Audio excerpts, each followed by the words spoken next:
Good afternoon. What have I got for you today? I've got some samples to sniff and share. So I've got 4 here. 1 I bought from eBay. The other 3 I bought from a company called Bloom, an online retailer here in the UK, which do seem to have the monopoly on most, or at least a lot of niche fragrances that come in that you can't seem to get elsewhere without hassle. But they do put their prices up quite a bit. And I do tend to try not to go to Bloom where possible. It's quite a lot of postage as well, considering it's only in the UK. But let's not dwell. We're going to start, I think, we're just going to go straight into it and start with one from Zoologist. One I still haven't had a chance to try was one called Chipmunk. And there are a lot of zoologists. I've tried most of them. Chipmunk, I had an idea of how it might smell, and I've been dying to get my nose on it because I just figured it might be something I'd enjoy. I figured it'd be very nutty, clearly, woody, maybe quite playful, and hopefully not too animalic and dirty. So we're going to go ahead and ignore my nails. Considering you only see my hands on this camera, I really should make more effort with my fingernails. Chipmunk, there's all the notes. Yeah, let's go for it. Let's give this a squirt on my hand. I want to show you these things. There you go. See it on there. Okay. Number 1. It certainly opens up. It definitely has that zoologist animalic feeling about it. You get a lot of very complex. They're always incredibly complex, which is good. It makes it more interesting. Brightness in the beginning from some sort of fruits. I think, if I remember rightly, should we just cheat and have a look? Mandarin, quince and mandarin are the fruits in here. Although this is quite bright in the opening with those fruits, there's a lot of woodiness. There's a lot of woodiness. It's not too dry though. There's like a sort of sparkling living effect within all these woods from the resins. There's a lot of different types of resin and labdanum. It's definitely got that. It's not heavy though, which is interesting. It's not heavy at all. I get little pockets of harvest mouse, which I really loved. There's something sort of bright and breezy and airy about it. But there's just a hint of something animalic. I think there are animal notes or animalic notes in here. There's a lot of woods in here, like cedar, vetiver, patchouli, gaiac wood. So you've got a lot of different woods, and actually it's starting to feel drier. There's definitely a dryness coming from the woods, and it's got that's where I'm finding this slightly dirty, animalic. I don't want to say fecal because I don't think it's sort of there yet, but there's an element of it which you'd understand if they're trying to mimic the environment of a chipmunk. You're going to have something that makes it more realistic, but it's not unpleasant at all. That's my cat flap. It's pleasantly airy, pleasantly wearable and light. I find a lot of zoologists can be quite challenging because they really do pack in as many of these environmental notes which aren't always easy to wear. I think this is actually quite an approachable scent. I get a bit of a wood shavings kind of thing. That fruity opening has disappeared a bit, and you've got a lot of kind of a wood, sort of dry wood shavings, but very light and puffy and airy. Tiny bit dirty. It is quite complex without being heavy. Hints of nuttiness. Really, really pleasant actually. Really good one. So that for now is nutmeg. What's it called? Chipmunk from Zoologist. Let's head into the next one, which is called Indigo Smoke by Arquiste. I love the Arquiste bottles. They're so beautiful. I've got Architects Club, which I absolutely adore. Haven't got any others, but I've been dying to try Indigo Smoke. I'm not expecting to love it from just the notes alone, but I'm curious to see what this one is all about. And I do love this brand, so I wanted to give it a go. Let's give this a spray on the other hand. Let's have it go here. Let's bring it back to the notes there. I just don't know what I'm smelling half the time. Oh, tea. Oh yeah, I'm getting tea. I'm getting a bright fruity. Yeah, that's the bergamot. This is really aromatic actually. I'm definitely getting a lot. You get a lot of the bergamot without it really taking over. It's a very balanced scent. You're getting as much of the fruity brightness at the beginning as you are all those woody notes I can definitely smell. I really get a lot of the tea. In fact, I can almost smell a proper tea that's just been brewed and just had a bit of a splash of milk in it. Very prominent. That's really nice. That's quite a comforting, familiar, lovely scent. It's a really good tea in here. I don't get a lot of the carrot seed, which I'm pleased about. You got that smoke. I mean, you'd expect smoke in here, but it's not smoky. It's like thick smoke. It doesn't take over. In fact, the smoke, I think, is making it more airy. It's making it feel more elevated and not heavy. It's a really pleasant, smoky, aromatic tea scent. And I'm starting to get a bit of that tar in the base actually.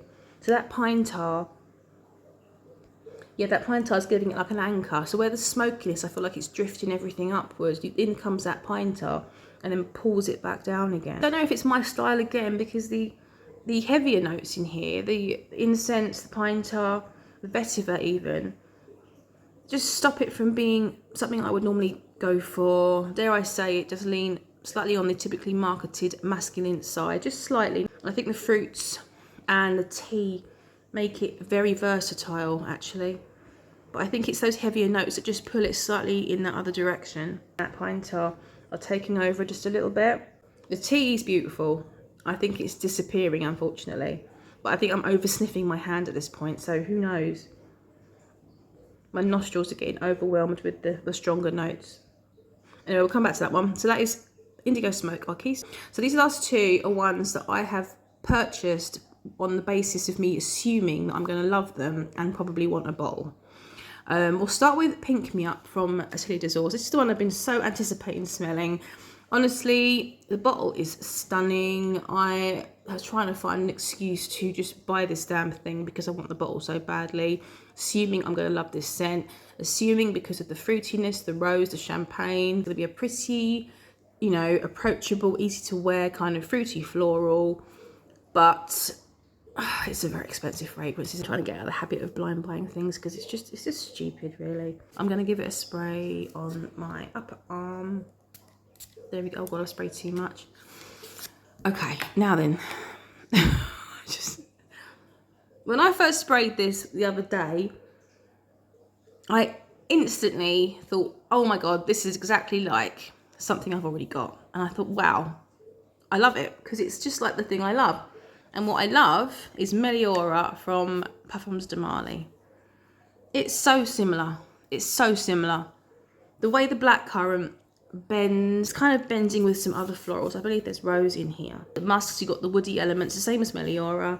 There's not exactly the same notes, but the way it's presented is very much on the same page. In fact, it's in the same family. It's not that far removed from Meliora. It really isn't exactly the same style of fragrance. With the blackcurrant or blackberry, star of the show. That's how I think of Meliora. A blackberry bramble sort of smell. With Pink Me Up, you've got this very focused element of champagne. So in this new range from Atelier Des Ors, which I believe is called the Les Frivolities, they have created, is it called MySpace? No, that's a website platform, isn't it? Lightspace? Where you could, I don't know what it's called, it's this technology, it's a new technology or something, and it just creates the exact scent you want of whatever item you want from different molecules. And in this case, it's the champagne. So the champagne is what takes it in a different direction to Meliora, and it's definitely fizzy. I mean, it has definitely got a fizzy element to it. It's definitely sparkling and fizzy. I find champagne to be a much more heavy, dry, if it was a true champagne, it'd be a drier, heavy, that, you know, that way, like the way that Chanel does their aldehydes. I find champagne to be more like that. This for me is more like a sparkling, fizzy blackcurrant drink with floral nuances. Now, the reason I didn't want to spray this again is because through the wear, when I was testing it out the other day, there is an element in here that gets thicker and more concentrated to the point where it starts to make me feel ill. So if you're making a glass of Ribena and you've poured too much of the Ribena in ratio to water, or in this case something sparkling, but the Ribena is slightly off and is almost going chalky. It's something very dry in the berry note. That's kind of what it reminds me of. And whatever that concentrated element is, I don't know where it's coming from. It took it away from being pretty and fun and sparkling and became more annoying. It just became more and more annoying, and it didn't really move much after that. I don't find the patchouli too strong in here, actually. I don't mind it. I don't think that's what's bothering me in here. I'm almost getting too many of the artificial components making up whatever blackcurrant or whatever it is that's going on. And for that reason, it's starting to smell a bit cheap, if I'm honest. And it's putting me off completely.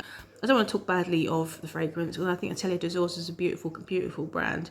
Just quickly hopping back to the other two scents. Chipmunk is really, really pleasant. I love how nutty it is. It's really lovely. It's like it's a dry nut, which is quite nice. Not lactonic, which I hate. It's quite a nice dry nutty scent, but the animalic notes are kind of competing a little bit, which is kind of bugging me slightly. I like it. It's a lovely everyday scent if you're like outdoors and walking around the woods, and really pleasant. The Indigo Smoke has got a little bit sharper. I think again it's still those competing notes of the tar and the smoke. It stopped smelling as unique as I pictured it in the beginning. Still lovely, but not as, yeah, it's less, I felt there's less dimension than there was. Anyway, on to the next. Let's talk about the fourth sample, which is one from the company of Mizensir, the creation of Alberto Morillas. This is his company, I believe. Now, I keep seeing this brand popping up on various channels, although there are different fragrances that seem to get more hyped than this one. They're numbered, aren't they? I think it's like number 5, number 6. I've not tried any of those. This is the first one I've ever tried. It was Josephine from channel Jeux de Rose. I was watching her house overview, and she mentioned this one, and it sounded really, really nice. So I looked it up on Fragrantica, I looked at all the reviews, nothing but good reviews. It sounded up my street, so there you go. This one is called Sweet Praline. Yeah, Sweet Praline. It sounded really, really pleasant, sweet, raspberry and praline. But actually, there's no note of praline in here. Really pleasant, fruity, sweet, airy kind of a scent. I'm not going to spray it again. I've sprayed it a hell of a lot. I've worn it for 2 days straight, and I know how I feel about it. I don't want to waste it. This opens up with the raspberry. I mean, it comes across as red berries. It reminded me, in the opening, it reminded me of Rouge Trafalgar, which I really enjoyed. I've got that one. It was very sweet. I love the sweetness in here. I also picked up on that scent of praline that obviously it's supposed to be smelling of. I got both those elements in the beginning, and neither one were strong and neither one were heavy or in your face. They were so airy and pretty and light. It starts to really smell so much like other designer fragrances. It reminded me of Lancome La Nuit Trésor, which I used to have. I sold it because the patchouli, I realised in the end, was just too much. It was just too dirty. It bothered me. This one hasn't got that bothersome patchouli element, and it's got the same sweetness. It's got the same lovely berry praline-ish sweetness. When it went into that designer phase, it's because I started to get a musk. There's hedione and hedione and ambroxan in here. I'm getting more and more sensitive to ambroxan, but I don't notice that in here, if I'm honest. That's not what I'm smelling. Hedione I'm not familiar with. It could be what I'm getting. It's like a cashmere-y, fluffy cotton wool kind of musk. Despite thinking I wasn't going to like it after all, it seems to go back again, disappear. And then you're left with what was the beginning. I just get this raspberry and praline again. It's much more airy. It's not the most strong scent in the world. In fact, it's quite faint on me, really. There's jasmine in here and incense. I don't get a lot. Maybe I get a bit of jasmine. I don't even pick up on the jasmine. I've got little whiffs of praline here and there. I got little whiffs of raspberry here and there. It's not overtaking anything. I really enjoyed the wear of this. I really enjoyed it. It's incredibly approachable, very easy to wear.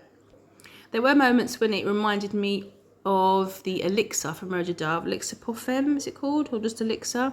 That's got a completely different arrangement of notes. It's got, I think that's more peachy with white florals. There's an element in there that reminded me of something in here. So it has a really nice quality in there. It's a really pretty quality in here.